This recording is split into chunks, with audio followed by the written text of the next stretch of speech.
ಎಲ್ಲರಿಗೂ ನಮಸ್ಕಾರ. ಈ ಪಾಠ್ಯ ವಿಡಿಯೋಸ್ಗೆ ತಮ್ಮೆಲ್ಲರನ್ನು ಸ್ವಾಗತಿಸುತ್ತಿದ್ದೇನೆ. ಇವತ್ತಿನ ಕಾರ್ಯಕ್ರಮದಲ್ಲಿ ನಾವು ರೈಟ್ ಟು ಫ್ರೀಡಮ್ ಅಂದರೆ ಸ್ವಾತಂತ್ರ್ಯ ಹಕ್ಕಿನ ಬಗ್ಗೆ ಮಾಹಿತಿಗಳನ್ನು ಪಡ್ಕೊಳ್ಳೋಣ ಬನ್ನಿ. ಸ್ವಾತಂತ್ರ್ಯ ಹಕ್ಕು ಆರ್ಟಿಕಲ್ 19ರಿಂದ 22ವರೆಗೆ ಡೀಲ್ ಮಾಡ್ತೈತಿ.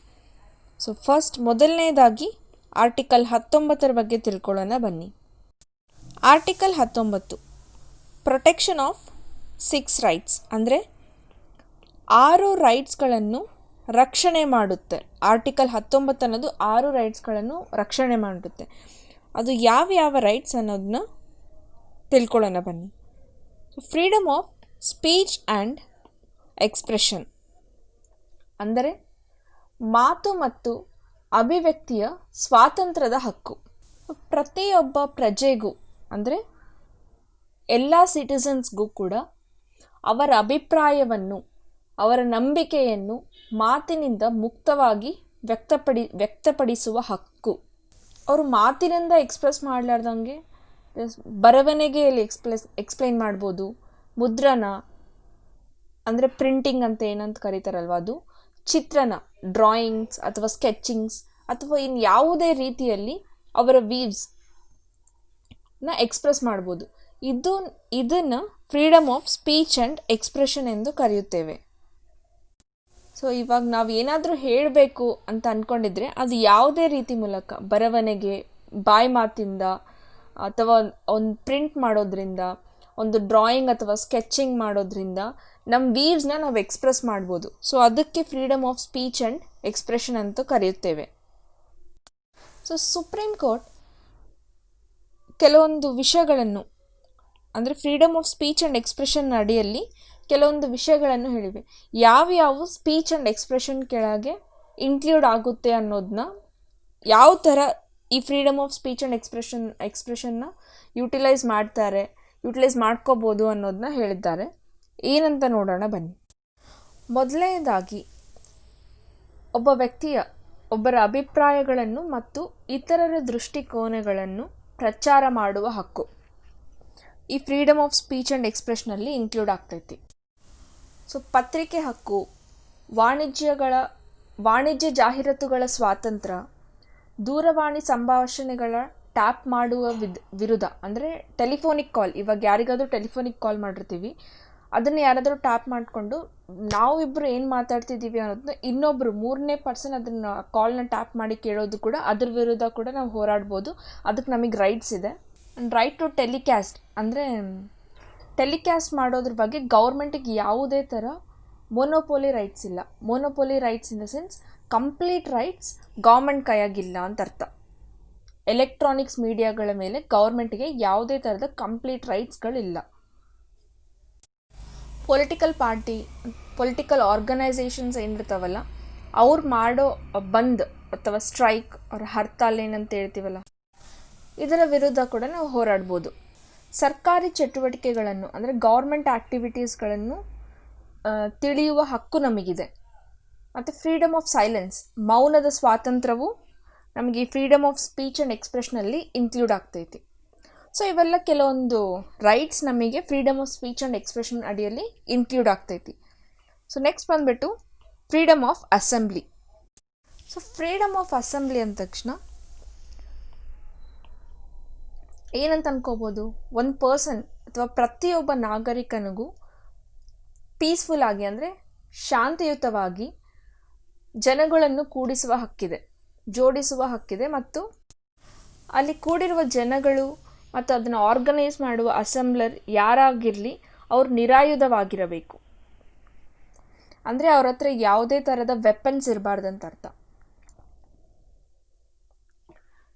ಫ್ರೀಡಮ್ ಆಫ್ ಅಸೆಂಬ್ಲಿ ಅನ್ನೋದು right to hold public meetings, ಸಾರ್ವಜನಿಕ ಸಭೆಗಳು, ಪ್ರದರ್ಶನಗಳನ್ನು ನಡೆಸುವ ಹಕ್ಕನ್ನು ಇದು ಒಳಗೊಂಡಿದೆ. ಇಂಥ ಸ್ವಾತಂತ್ರ್ಯವನ್ನು ಸಾರ್ವಜನಿಕ ಭೂಮಿಯಲ್ಲಿ ಮಾತ್ರ ಚಲಿಸಬಹುದು.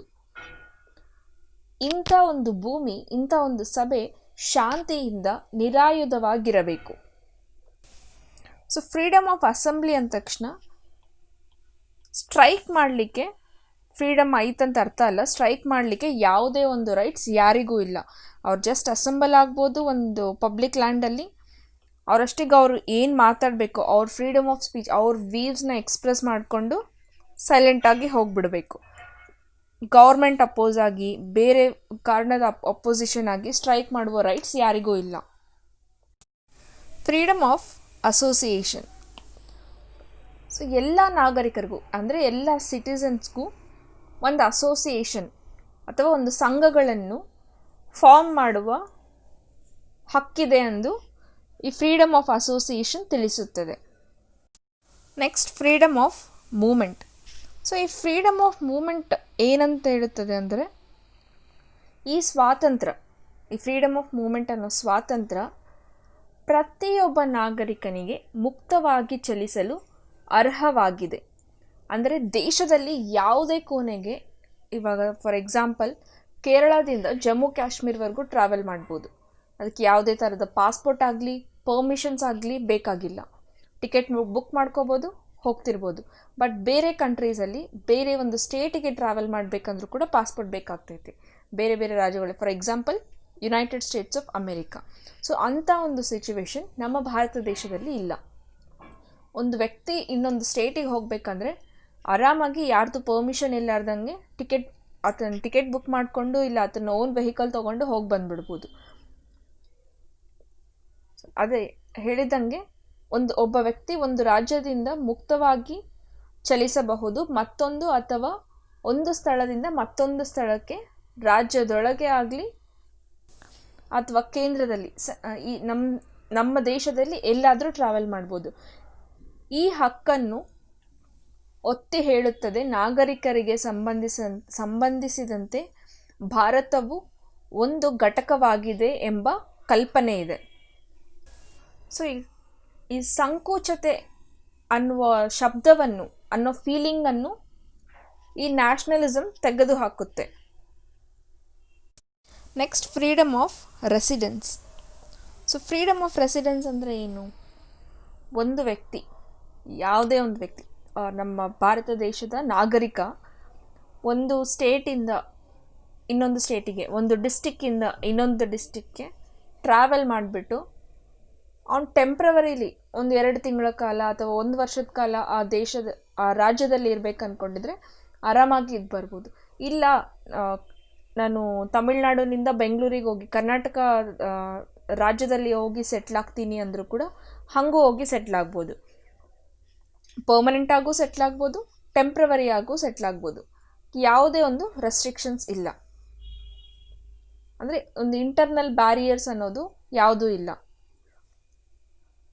ಸೊ ಫ್ರೀಡಮ್ ಆಫ್ ರೆಸಿಡೆನ್ಸ್ ಇದು ನ್ಯಾಷನಲಿಸಮನ್ನು ಪ್ರಮೋಟ್ ಮಾಡ್ತೈತಿ, ನ್ಯಾರೋ ಮೈಂಡೆಡ್ನೆಸ್ನ ತೆಗೆದಾಕ್ತೈತಿ.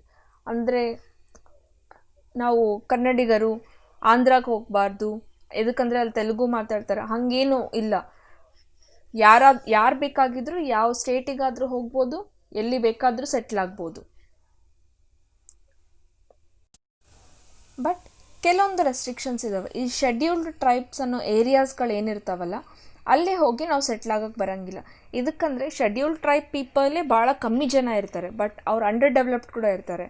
ಸೊ ನಾವೇನಾದರೂ ಅಲ್ಲಿ ಹೋದರೆ ಅಲ್ಲಿರೋ ಜನಗಳನ್ನ ನಾವು ಡಾಮಿನೇಟ್ ಮಾಡಿಬಿಡ್ತೀವಿ, ಮತ್ತು ಅದಿಲ್ಲದೆ ಅವ್ರ ಲ್ಯಾಂಡ್ಸ್ ಎಲ್ಲ ನಾವೆಲ್ಲಿ ಆಕ್ಯುಪೈ ಮಾಡಿಬಿಡ್ತೀವಿ, ಖರೀದಿ ಮಾಡಿಬಿಡ್ತೀವಿ. ಒಂದು ಹೆದರಿಕೆಯಿಂದ ಆ ಶೆಡ್ಯೂಲ್ಡ್ ಟ್ರೈಬ್ಸ್ನ ರಕ್ಷಣೆ ಮಾಡಬೇಕು ಅನ್ನೋದ್ರಿಂದ ಗೌರ್ಮೆಂಟ್ ಬಂದುಬಿಟ್ಟು ಶೆಡ್ಯೂಲ್ಡ್ ಟ್ರೈಬ್ಸ್ ಏರಿಯಾಗಳನ್ನ ಮಾತ್ರ ನಾವು ಪರ್ಚೇಸ್ ಮಾಡ್ಲಿಕ್ಕೆ ಆಗಂಗಿಲ್ಲ. ಬಟ್ ಅದೇ ಥರ ಕೆಲವೊಂದು ರೆಸ್ಟ್ರಿಕ್ಷನ್ಸ್ ಹಾಕಿದ್ದಾರೆ, ಅಲ್ಲಿ ಎಂಟರ್ ಆಗಲಿಕ್ಕೂ ನಮ್ಮಿಂದ ಸಾಧ್ಯವಾಗೋದಿಲ್ಲ. ಸೊ ಇಂಥ ಒಂದು ರೆಸ್ಟ್ರಿಕ್ಷನ್ಸ್ ಅವ್ರ ಜನರಲ್ ಪಬ್ಲಿಕ್ ಮತ್ತು ಶೆಡ್ಯೂಲ್ಡ್ ಟ್ರೈಬ್ಸ್ ಇದ್ದಾರಲ್ವ, ಅವ್ರ ರಕ್ಷಣೆಗೋಸ್ಕರ ಇಂಥ ಒಂದು ಅಮೆಂಡ್ಮೆಂಟ್ಸ್ ಅಂದರೆ ಆ್ಯಕ್ಟ್ಸ್ ಎಲ್ಲ ಮಾಡಲಾಗಿದೆ. 6th ಫ್ರೀಡಮ್ ಬಂದುಬಿಟ್ಟು 6ನೇದಾಗಿ profession, freedom of profession. Profession ಅಂದರೆ ಏನು? ಉದ್ಯೋಗ. ಸೊ ಈ ಕ್ಯಾಸ್ಟ್ ಇರೋರಾಗಲಿ ಅಥವಾ ಈ ಬ್ಯಾಕ್ಗ್ರೌಂಡಿಂದ ಬಂದಿದ್ದವರು, ನೀನು ಇಂಜಿನಿಯರಿಂಗ್ ಮಾಡಿ ಅಂದರೆ ಇಂಜಿನಿಯರಿಂಗ್ ಮೇಲೆ ಕೆಲಸ ಮಾಡಬೇಕು, ಮೆಡಿಕಲ್ ಮಾಡಿದರೆ ಡಾಕ್ಟರ್ ಕೆಲಸನೇ ಮಾಡಬೇಕು ಅನ್ನೋ ಯಾವುದೇ ಒಂದು ಪ್ರೊಫೆಷನ್ ರೆಸ್ಟ್ರಿಕ್ಷನ್ ಇಲ್ಲ. Freedom of profession. ನಾನಿವಾಗ ಇಂಜಿನಿಯರಿಂಗ್ ಆಗಲಿ ಮೆಡಿಕಲ್ ಆಗಲಿ ಓದಿದ್ರೂ ಕೂಡ ನಾನು ಬಿಸ್ನೆಸ್ ಸ್ಟಾರ್ಟ್ ಮಾಡಬೇಕು ಅಂದ್ಕೊಂಡಿದ್ರೆ ಬಿಸ್ನೆಸ್ ಮಾಡ್ಬೋದು, ಇಲ್ಲ ಟ್ರೇಡಿಂಗ್ ಬಿಸ್ನೆಸ್, ಸ್ಟಾಕ್ ಮಾರ್ಕೆಟ್, ಯಾವ್ದಾರ ಬಿಸ್ನೆಸ್ ಮಾಡಬೇಕಂದ್ರೂ ಕೂಡ ಮಾಡ್ಬೋದು. ನನಗೆ ಯಾವುದೇ ಒಂದು ರೆಸ್ಟ್ರಿಕ್ಷನ್ ಯಾವ ಒಂದು ಜನರಲ್ ಪಬ್ಲಿಕ್ಗೂ ಇಲ್ಲ. ಸೊ ಫ್ರೀಡಮ್ ಆಫ್ ಪ್ರೊಫೆಷನ್ ಅನ್ನೋದು ಪ್ರತಿಯೊಬ್ಬ ನಾಗರಿಕರಿಗೆ, ನಮ್ಮ ದೇಶದ ನಾಗರಿಕರಿಗೆ ಎಲ್ಲರಿಗೂ ಕೊಟ್ಟಿದ್ದಾರೆ. ಫಾರ್ ಎಕ್ಸಾಂಪಲ್, ಇವಾಗ ಒಂದು ವ್ಯಕ್ತಿ ಯಾವುದೇ ಒಂದು ಸಾಫ್ಟ್ವೇರ್ ಕಂಪನಿಯಲ್ಲಿ ವರ್ಕ್ ಮಾಡ್ಬೋದು. ಆತನಿಗೆ ಅಲ್ಲಿ ಪ್ರೆಷರ್ ತಾಳಲಾರ್ದಂಗೆ ಎಲ್ಲ ಜಾಬ್ ರಿಸೈನ್ ಮಾಡಿಬಿಟ್ಟು ಆತ ಬಂದು ಒಂದು ಬಿಸ್ನೆಸ್ ಸ್ಟಾರ್ಟ್ ಮಾಡ್ಕೋಬೋದು. ಸೊ ಇಂಥ ಒಂದು ಫ್ರೀಡಮ್ ಆಫ್ ಪ್ರೊಫೆಷನ್, ಇದಕ್ಕೆ ಫ್ರೀಡಮ್ ಆಫ್ ಪ್ರೊಫೆಷನ್ ಎಂದು ಕರೆಯುತ್ತೇವೆ. ಯಾವ ಕೆಲಸ ಇಷ್ಟವೋ ಅದನ್ನು ನಾವು ಮಾಡ್ಕೊಂಡು ಹೋಗ್ತಾ ಇರ್ಬೋದು. So this is called freedom of profession. Article 20. So article 20 ಏನು ಹೇಳ್ತಿದೆ ಅಂದರೆ, protection in respect of conviction for offences. So ಅಪರಾಧಿಗಳಿಗೆ ರಕ್ಷಣೆ ಮಾಡುವಂಥ ಒಂದು ಲಾ ಇದು ಆರ್ಟಿಕಲ್ 20 ಅನ್ನೋದು. ಸೊ ಏನು ರಕ್ಷಣೆ ಮಾಡ್ತಾರೆ ಆರ್ಟಿಕಲ್ 20ಯಲ್ಲಿ ಅನ್ನೋದನ್ನ ತಿಳ್ಕೊಳ್ಳೋಣ. ಸೊ ನಮ್ಮ ಕಾನೂನು ಏನು ಹೇಳ್ತಿದೆ ಅಂದರೆ, 100 ಆರೋಪಿಗಳು ತಪ್ಪಿಸ್ಕೋಬೋದು, ಬಟ್ ಯಾವುದೇ ಒಂದೇ ಒಂದು ನಿರಪರಾಧಿ ಕೂಡ ಶಿಕ್ಷೆಯನ್ನು, ಅವನು ಮಾಡಲಾರ್ದ ತಪ್ಪಿಗೆ ಶಿಕ್ಷೆಯನ್ನು ಅನುಭವಿಸಬಾರ್ದು ಅಂತೇಳಿ ನಮ್ಮ ಕಾನೂನು ಹೇಳ್ತಿದೆ.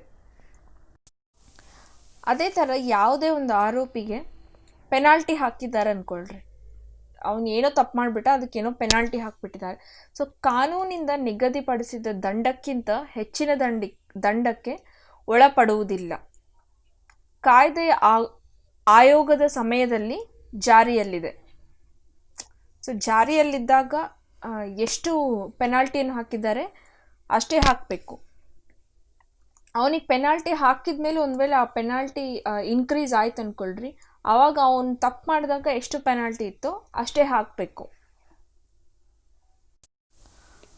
ನೋ ಡಬಲ್ ಜಿಯೋಪಾರ್ಡಿ ಅಂತ ಕರೀತಾರೆ.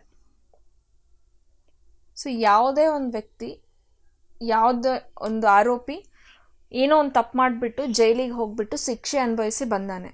ಸೊ ಮತ್ತೆ ಅದೇ ತಪ್ಪಿಗೋಸ್ಕರ ಜೈಲಿಗೆ ಹಾಕೋದು, ಮತ್ತೆ ಶಿಕ್ಷೆ ಕೊಡಬಾರ್ದು ಅಂತೇಳಿ ನಮ್ಮ ಲಾಸ್ ಹೇಳ್ತಿದೆ. ಸೊ ಒಂದು ತಪ್ಪಿಗೆ ಒಂದೇ ಟೈಮ್ ಶಿಕ್ಷೆ ಕೊಡಬೇಕು, 2-3 ಸಲ ಶಿಕ್ಷೆ ಕೊಡಬಾರ್ದು ಅಂತೇಳಿ ನಮ್ಮ ಕಾನೂನು ಮೂಲಕ ಹೇಳಲಾಗಿದೆ. ಅದಕ್ಕೆ ನೋ ಡಬಲ್ ಜಿಯೋಪಾರ್ಡಿ ಅಂತ ಕರಿತೀವಿ. ಮತ್ತು ನೋ ಸೆಲ್ಫ್ ಇನ್ಕ್ರಿಮಿನೇಷನ್ ಅಂದರೆ ಅರ್ಥ ಏನು? ನೋ ಸೆಲ್ಫ್ ಇನ್ಕ್ರಿಮಿನೇಷನ್ ಅಂದರೆ ಯಾವುದೇ ಒಂದು ಆರೋಪಿ ಆತನ ತಪ್ಪು ಮಾಡ್ದಾನಂತೇಳಿ ಅವನಷ್ಟಿಗೆ ಅವನು ಒಪ್ಕೊಂಡಿದ್ರೆ ಸರಿ, ಆತನ ಫೋರ್ಸ್ ಮಾಡಿ, ಆತನ ಕಂಪೆಲ್ ಮಾಡಿ ಒಪ್ಪಿಸ್ಬಾರ್ದು. ಅಂಥ ಒಂದು ವಿಟ್ನೆಸ್ ಅವನ ಮೇಲೆ ಅವನು ವಿಟ್ನೆಸ್ ಕಂಪೆಲ್ ಮಾಡಿ ವಿಟ್ನೆಸ್ ತಗೊಳ್ಳೋದು ಒಂದು ಕೆಟ್ಟ ವಿಷಯ. ಸೆಲ್ಫ್ ಇನ್ಕ್ರಿಮಿನೇಷನ್ ಅದು ಮಾಡಬಾರ್ದು ಅಂತೇಳಿ ಕಾನೂನಲ್ಲಿ ಹೇಳಲಾಗಿದೆ. ಸೊ ಇದು ಆರ್ಟಿಕಲ್ 20. ನೋ ಎಕ್ಸ್ಪೋಸ್ಟ್ ಫ್ಯಾಕ್ಟು ಅಂದರೆ ಯಾವುದೇ ಒಂದು ವ್ಯಕ್ತಿ, ಆರೋಪಿ ಬಗ್ಗೆ ಅವನಿಗೆ ಹಾಕಿರೋ ಪೆನಾಲ್ಟಿಯನ್ನು ಒಂದ್ಸರಿ ಡಿಸೈಡ್ ಮಾಡಿದ ಮೇಲೆ ಮತ್ತೆ ಅದನ್ನು ಇನ್ಕ್ರೀಸ್ ಮಾಡೋದಾಗಲಿ ಕಮ್ಮಿ ಮಾಡೋದಾಗಲಿ ಮಾಡಬಾರ್ದು. ನೋ ಡಬಲ್ ಜಿಯೋಪಾರ್ಡಿ, ಒಂದು ತಪ್ಪಿಗೆ 2-3 ಸರಿ ಶಿಕ್ಷೆ ಕೊಡುವಂಗೆ ಇಲ್ಲ. ನೋ ಸೆಲ್ಫ್ ಇನ್ಕ್ರಿಮಿನೇಷನ್, ಒಬ್ಬನು ಮಾಡಿದ ತಪ್ಪಿಗೆ ನಾನೇ ತಪ್ಪು ಮಾಡೀನಿ ಅನ್ನೋದು ಅವನಷ್ಟಿಗೆ ಅವನು ಕೋರ್ಟಲ್ಲಿ ಹೇಳಿದರೆ ಸರಿ, ಬಟ್ ಯಾವುದೇ ಕಾರಣಕ್ಕೂ ಅವನ್ನ ಕಂಪೆಲ್ ಮಾಡಿ ಹೇಳಿಸ್ಬಾರ್ದು. ಸೊ ಇದು no self incrimination. This is article 20. Article 21 protection of life and personal liberty ಅಂದರೆ ಜೀವನ ಮತ್ತು ವೈಯಕ್ತಿಕ ಸ್ವಾತಂತ್ರ್ಯದ ರಕ್ಷಣೆ. ಈ ಆರ್ಟಿಕಲ್ 21ನೇ ವಿಧಿ ಯಾವುದೇ ವ್ಯಕ್ತಿಯು ತನ್ನ ಜೀವನದಿಂದ ಅಥವಾ ವೈಯಕ್ತಿಕತೆಯಿಂದ ವಂಚಿತನಾಗುವುದಿಲ್ಲ ಎಂದು ಘೋಷಿಸುತ್ತದೆ. ಸೊ ಕಾನೂನಿನ ಪ್ರಕಾರ ಕೂಡ, ಕಾನೂನಿನಿಂದ ಸ್ಥಾಪಿಸಲಾದ ಕಾರ್ಯವಿಧಾನದ ಪ್ರಕಾರ ಹೊರತುಪಡಿಸಿದೆ ಈ ಸ್ವಾತಂತ್ರ್ಯ, protection of life and personal liberty ಅನ್ನುವುದು. ಸೊ ಈ ಹಕ್ಕು ನಾಗರಿಕರಿಗೆ ಮಾತ್ರವಲ್ಲದೆ ನಾಗರಿಕರಿಗಲ್ಲದವರಿಗೂ ಕೂಡ ಲಭ್ಯವಿದೆ. ಸಿಟಿಸನ್ಸ್ ಮತ್ತು ನಾನ್ ಸಿಟಿಸನ್ಸ್ ಇಬ್ಬರಿಗೂ ಈ ರೈಟ್ ಅನ್ನೋದು ಅವೈಲೇಬಲ್ ಇದೆ ಆರ್ಟಿಕಲ್ 21 ಅನ್ನೋದು. ಆರ್ಟಿಕಲ್ 21A ಅಂದರೆ ರೈಟ್ ಟು ಎಲಿಮೆಂಟ್ರಿ ಎಜುಕೇಷನ್, ಅಂದರೆ ಶಿಕ್ಷಣದ ಹಕ್ಕು. ರೈಟ್ ಟು ಎಜುಕೇಷನ್ ಅಂದರೆ ಶಿಕ್ಷಣದ ಹಕ್ಕು ಅಂತ ಅರ್ಥ. ಸೊ ಈ ಆರ್ಟಿಕಲ್ 21A ಅನ್ನೋದು ರಾಜ್ಯವು ಉಚಿತ ಮತ್ತು ಕಡ್ಡಾಯದ ಶಿಕ್ಷಣವನ್ನು ಮಕ್ಕಳಿಗೆ ಒದಗಿಸಬೇಕೆಂದು ಘೋಷಿಸುತ್ತದೆ. ಸೊ ಈ article 21A right to education ಅನ್ನೋದು 6 ರಿಂದ 14 ವರ್ಷದ ಎಲ್ಲ ಮಕ್ಕಳಿಗೆ ಶಿಕ್ಷಣ ರಾಜ್ಯವು ನೀಡಬೇಕೆಂದು ನಿರ್ಧರಿಸಿದೆ. ಸೊ ಅದರಿಂದ ಈ ನಿಬಂಧನೆಯು ಪ್ರಾಥಮಿಕವನ್ನು ಮಾತ್ರ ಮಾಡುತ್ತದೆ. ಶಿಕ್ಷಣ ಮೂಲಭೂತ ಹಕ್ಕು ಮತ್ತು ಉನ್ನತ ಅಥವಾ ವೃತ್ತಿಪರ ಶಿಕ್ಷಣ ಇವುಗಳಿಗೆ ರೈಟ್ಸನ್ನು ನೀಡುವುದಿಲ್ಲ. ಅಂದರೆ ಪ್ರೊಫೆಷ್ನಲ್ ಎಜುಕೇಷನ್ಗೆ ರೈಟ್ಸ್ ನೀಡುತ್ತಿಲ್ಲ. 14 ಇಯರ್ಸ್ವರೆಗೂ ಕಂಪಲ್ಸರಿ ಎಜುಕೇಷನ್, 14 ಇಯರ್ಸ್ ಆದಮೇಲೆ ಯಾವುದೇ ಒಂದು ಕಂಪಲ್ಸರಿ ಎಜುಕೇಷನ್ ಅನ್ನೋದು ಈ ರೈಟ್ ವಿಧಿಸುತ್ತಿಲ್ಲ ಆರ್ಟಿಕಲ್ 21 ಅನ್ನೋದು. ಬಟ್ 6 ವರ್ಷದಿಂದ 14 ವರ್ಷದೊಳಗೆ ಇರುವ ಎಲ್ಲ ಮಕ್ಕಳಿಗೂ ಕೂಡ ಉಚಿತವಾಗಿ ಗೌರ್ಮೆಂಟ್ ಸ್ಕೂಲ್ಸಲ್ಲಿ ಉಚಿತವಾಗಿ ಶಿಕ್ಷಣವನ್ನು ಅವರು ಪಡೆಯಬಹುದು. Article 22 protection against arrest and detention in certain cases. So ಬಂಧನ ಮತ್ತು ಬಂಧನದ ವಿರುದ್ಧ ರಕ್ಷಣೆ. ಸೊ ಈ ಆರ್ಟಿಕಲ್ 22ರ ಪ್ರಕಾರ ಈ ಬಂಧನಕ್ಕೊಳಗಾದ ವ್ಯಕ್ತಿಗಳಿಗೆ ರಕ್ಷಣೆ ನೀಡುತ್ತದೆ. ಅಂದರೆ ಅರೆಸ್ಟ್ ಆಗಿರೋ ಪರ್ಸನ್ಸಿಗೆ, ಯಾವುದಾದ್ರೂ ಒಂದು ವ್ಯಕ್ತಿ ಅರೆಸ್ಟ್ ಆಗಿದ್ದರೆ ಅವನಿಗೆ ಪ್ರೊಟೆಕ್ಷನನ್ನು ಈ ಆರ್ಟಿಕಲ್ 22ರಿಂದ ನೀಡಲಾಗುತ್ತದೆ. ಸೊ ಈ ಬಂಧನಕ್ಕೊಳಗಾದವರು ಕೂಡ 2 ವಿಧಗಳಿದ್ದಾರೆ. ಪುನಿಟಿವ್ ಡಿಟೆನ್ಷನ್ ಅಂತ ಕರೆಯುತ್ತಾರೆ ಒಂದು, ಇನ್ನೊಂದು ಪ್ರಿವೆಂಟಿವ್ ಡಿಟೆನ್ಷನ್.